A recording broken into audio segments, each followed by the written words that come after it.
Hi everyone, I'm Tom Slivick, and welcome to our news interview. I'm with Sean Kriletich. How you doing, Sean? Good, thank you, Tom. Thanks and of course, you're with the Paloma Pollinators. That's right. Yeah, I'm working with them, and then right here, I'm in capacity of CalaverasGROWN board member and working on the Central Sierra Livestock Processing Project, which we're pretty excited about right now. Okay, you've been in ag here a long time.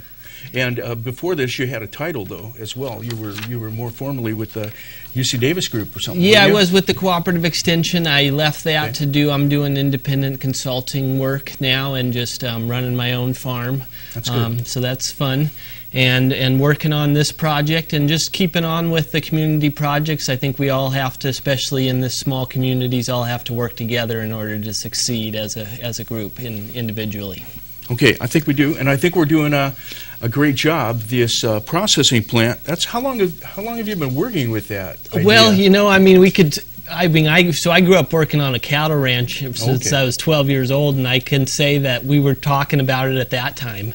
And one of my predecessors in the Cooperative Extension, Ken Churches from over in Calaveras County, he worked on it for a time as well. And so, but now we finally got some grant money to actually hire a paid coordinator, which, as everyone probably knows, that goes a little bit further when someone's constantly being paid to work on something.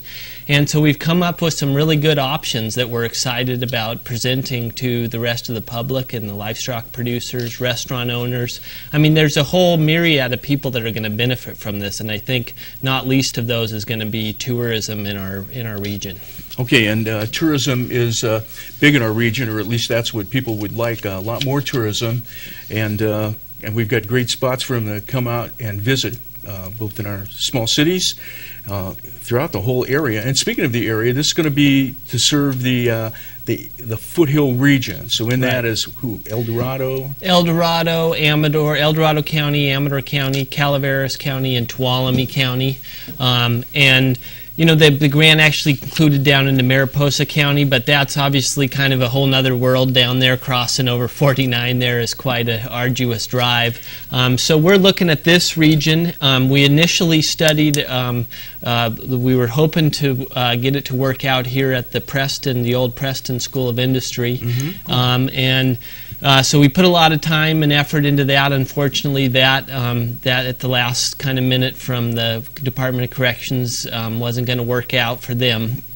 And so we're looking at a couple other sites now. But I think the most exciting part is that we've got business plans, feasibility studies, really a number of scales and sort of different aspects of the business. You've got some good data. Yeah. Okay, that businesses like to see, and people need to see, you know, the facts, right? Exactly. So in order to get a loan from a bank or to come up with investors for this, I think we have that information now. We've done, you know, the vast majority of that legwork, gone through a lot of that, working with other, you know, community members and landowners, etc., in the area, as well as, you know, people that do this kind of, run these kind of operations all over the country. And so we put a lot of effort into it, and we're really excited about being able to bring this and show to everybody this coming Monday. We're going to have a meeting here in Amador County over at Health and Human Services building there on Ridge Road. Right.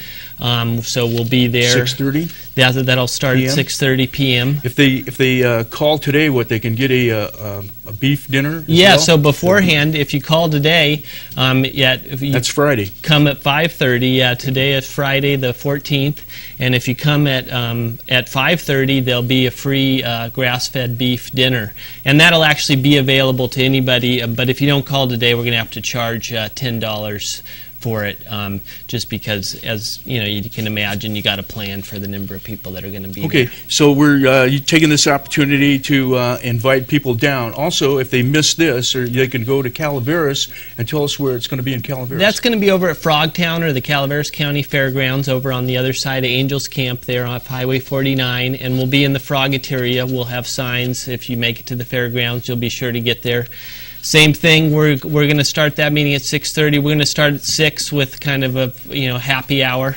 We can have wine over there, and so that'll be kind of fun. We've got some local wineries that have donated some wine, and I think it'll be a good opportunity, really, to hear about this project, to connect with other people who are interested in, getting a better developed regional food system, and just to kind of meet the players in this, because whether we're talking about... Okay, we're going to go to a break. Yeah. When we come back, we're going to continue on, but you have the invitation. You know when to be there, and so stay with us right here on TSPN. You're watching Amador County's #1 news and sports leader, TSPN. Hi, everyone, and welcome back. I'm with Sean Kriletich. And we're talking about the meat processing plant, or plans for having one, and the hard numbers and things are coming out. So they have a business model, and they're having a meeting. We already discussed the times of the meetings. Let's go into it a little bit more. You know, this is like a big area in a way that it's covering already. You know, we've got El Dorado, Amador, Calaveras, and Tuolumne County. How far does the meat go now? Oh, well, I mean, if you're a small producer that wants to have your animal processed now, one of the closest places you can take it is up in Orland, which, depending on where you are at in that geographical area, could be anywhere from a 2.5 to a 4-hour drive. Okay. And the other thing about that, all these facilities that are in existence now, they're overbooked. They can't even take animals from existing producers, and they really aren't accepting any new producers. So not only can existing producers not scale up their operations, which would be something we might want to do, since we're looking at, there's a big drought in the Midwest, and sure, we didn't have a great rain year, but we're pretty much business as usual here in California. And then new producers can't even start because there would be no place to process their animals. Okay, so there's a need for a more plant. But also, I think what's exciting to me, and probably yourself, is the idea that now when the meat gets processed, I guess it just goes into the delivery stream or whatever to the markets and whoever buys that. But you can't buy the stuff that was grazing, just a few miles from your house, or 20 miles or something like that. You don't have the ability to get that. But with this new plant, there could be, or there will be. Why don't you talk about that? Well, yeah, with exciting. The new plant, there will be. So that's very exciting to me, is that you'll exactly correct, Tom, in that right now you cannot buy meat that was grown in your backyard. You can. There are a few producers that are doing it, but it's very limited supply. It would be more costly too, because you need an individual butcher that goes out, I believe, or slaughters the cow and different things like that, right? Yeah. So the prices are you don't have the economy of scale. That's a big part of it. You don't have the economy of scale, and you don't have consistency of that product availability. Right. Is another big part of it.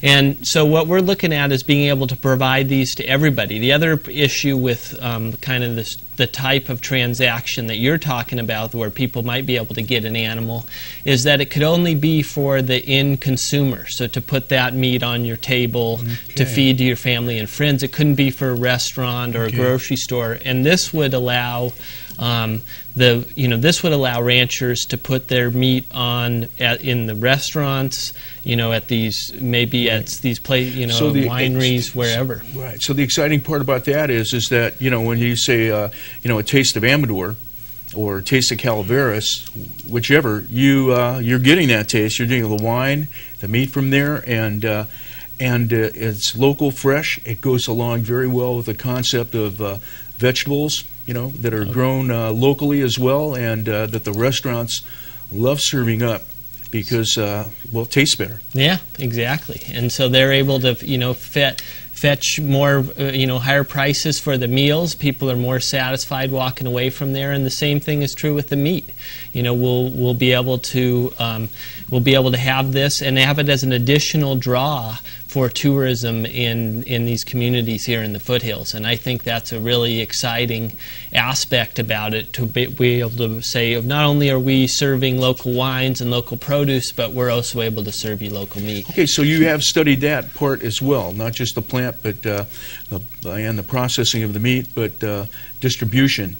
Yes, we're looking at, and actually we're looking at the whole value chain of everything from the producer all the way to whether it's the end consumer or distributor, those distribution networks. So actually we come to these meetings and check it out. Check out the information that we already have up on CalaverasGROWN.org, the website, and you'll be able to find really hard numbers and good information on just about any aspect of this project that you can think of. At this moment, and I'm sure people probably find out at the meeting, but are there opportunities, I believe you said, like maybe investors, or is there also, if that doesn't happen, where that this would be done through grant and as a co-op, or and put it at that kind of level? What are some of the ideas there? Yeah, so there's quite a few different opportunities for funding. It could be investors, where we might get a bunch of people contributing some amount of money,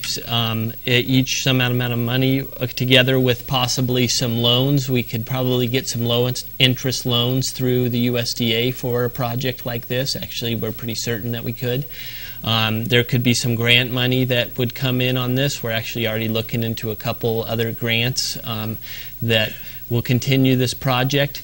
But the thing here, Tom, is that this is a viable business that looks like that they're after the first few years of operation. Of course, there's some capital outlay, but after the first few years of operation, it's looking like actually a very profitable business. Is that what this meeting is about? To look for investors or people that are interested? This is the main reason for the meeting? Yeah, exactly. We want to attract people who are interested, and it could be investors in this particular in the processing facility, and or people who just want to go, I want to serve that meat in my restaurant, or carry that meat in my grocery store, or put that meat on my table.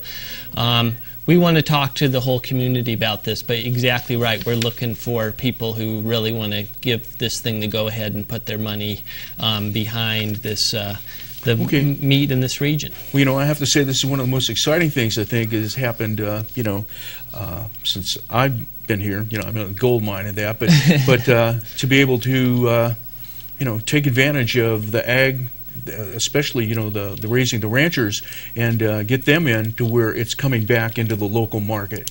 I think, exactly. I'd be looking forward to tasting some beef like that, and other animals as well, right? That's right. Goats, sheep, pigs. We're looking to do a multi-species facility. So wouldn't process poultry. The rules are totally different, and that's a whole different assembly line or processing line for the poultry. But for those animals that I just named, those would all be processing for those would all be available. Okay, let's give the times once again. Okay, so we're coming up here on Monday the 17th. There's dinner at 5:30. Meeting starts at 6:30 over here at the Health and Human Services Building on Ridge Road in Sutter Hill. And then on the 18th, the next night, Tuesday, meetings also starting at 6:30, but we'll have kind of a social half hour starting at 6 over at the Frogateria at Frogtown. That's the Calaveras County Fairgrounds and Angels Camp. And we have 30 seconds, and why don't you just invite all the people out one more time? It's a great opportunity.